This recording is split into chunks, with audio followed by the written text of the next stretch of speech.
Ukraine's capital came under another deadly Russian attack. Massive explosions lit up the sky overnight as ballistic missiles and drones hammered parts of Kyiv, killing at least 12 people in the city itself. Let's get more now from CNN's Clare Sebastian joining me. So what are we hearing, Clare, about this latest barrage of strikes that were launched by Russia?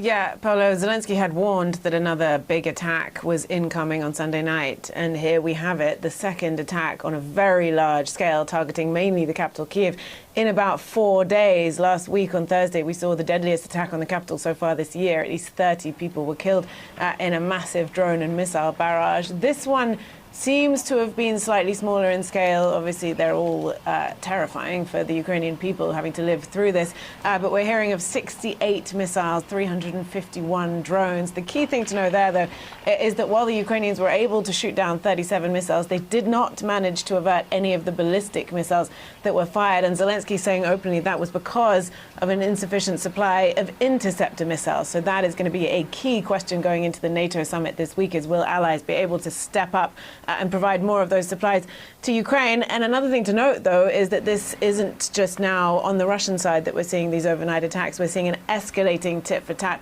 on both sides. The Russian Ministry of Defense saying that they shot down or averted some 519 Ukrainian drones over multiple different regions. One of the key targets appears to have been the Leningrad region, home to Russia's second city of St. Petersburg, where the governor is reporting damage to infrastructure around several key oil ports. More rolling power outages also seen in Crimea, in Russian-occupied Crimea. So again, tit-for-tat escalation on both sides. We're seeing a more aggressive posture, I think, from Russia in many ways. And over the weekend, Putin and Trump spoke on the phone on July 4th, and a clear attempt, I think, from Putin to wrestle the narrative back. You've seen more sympathy from Trump towards the Ukrainian side recently, so we're seeing more of those attempts from Russia and Putin trying to claim again that this is these are terrorist attacks from Ukraine, and that Russia is confidently, in the words of the foreign ministry in Russia, advancing on the front line. So the questions going into the NATO summit is, I think, number one, air defenses for Ukraine, and secondly, will this be the moment,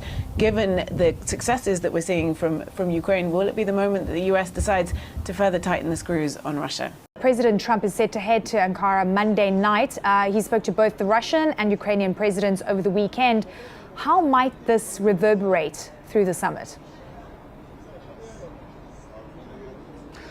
I think because President Zelensky will be here in person, and he's a powerful and emotionally connective figure, with these NATO leaders, he will be pressing the point that NATO needs urgent air defenses. I mean, just look at what happened overnight last night. 66 ballistic missiles, 29 of them got through. Ukraine used to be able to do better than that. Partly Russia has got more sophisticated, faster jet-propelled ballistic missiles that can penetrate where they couldn't penetrate before. 350 drones, 18 of them landed, as you say, 12 people killed in Kyiv, 5 in the Kyiv region as well. So it is a pressing need. President Zelensky really wants to be able to produce and get license for making Patriot missiles, defensive missiles, inside of Ukraine. It's not clear that it's going to get that, but there is a Defense Investment Fund forum meeting here tomorrow where there's expected to be a financial, significant billions and billions,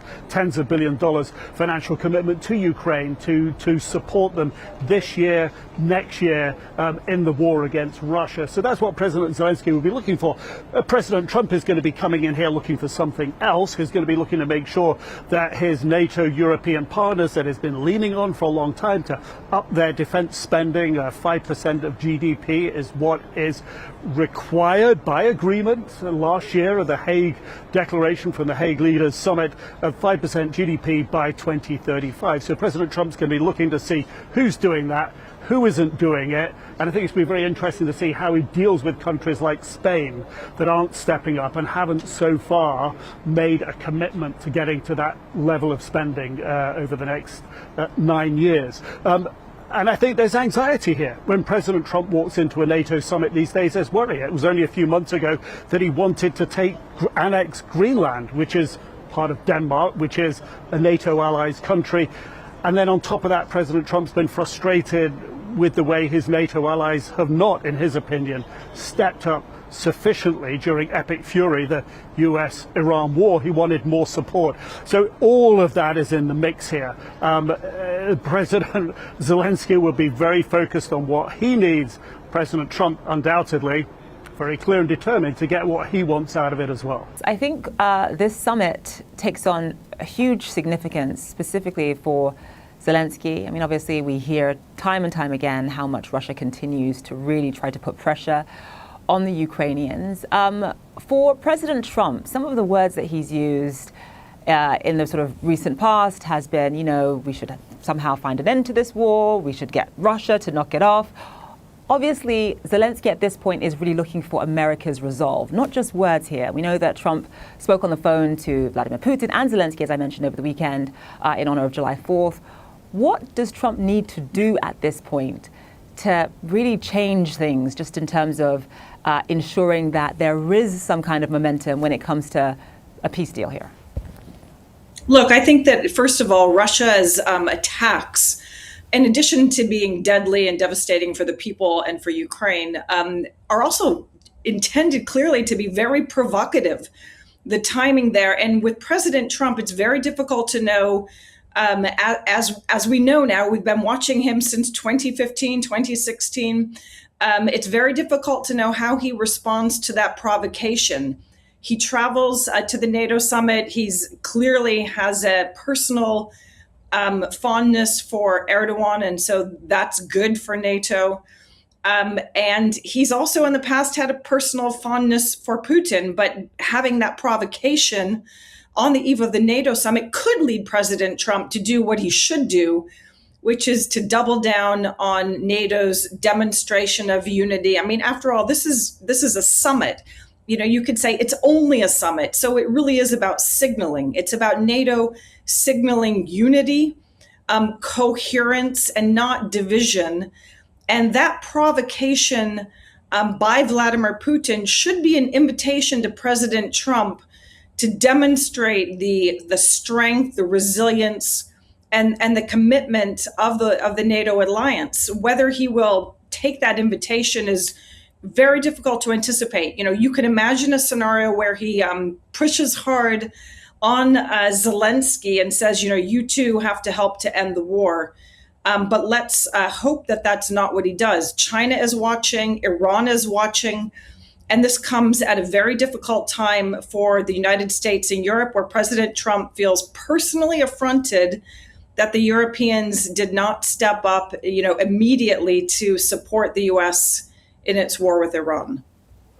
Yeah, I mean, you mentioned a few key points, not just the fact that President Trump is sort of angry at European allies for not stepping up when it comes to the war with Iran, but this idea that one of the main reasons why President Trump has said that he's attending this meeting in the first place is because of his close ties. I mean, obviously he does seem to love strong men, his close ties with President Recep Tayyip Erdogan. And it comes at a time not just in terms of this important bilateral relationship between Erdogan and President Trump, but also at a time when the president has repeatedly talked about pulling and drawing down U.S. forces in Europe and sort of scaling back America's role in NATO. Just talk to us about how all of that changes the dynamics and the calculations within NATO itself.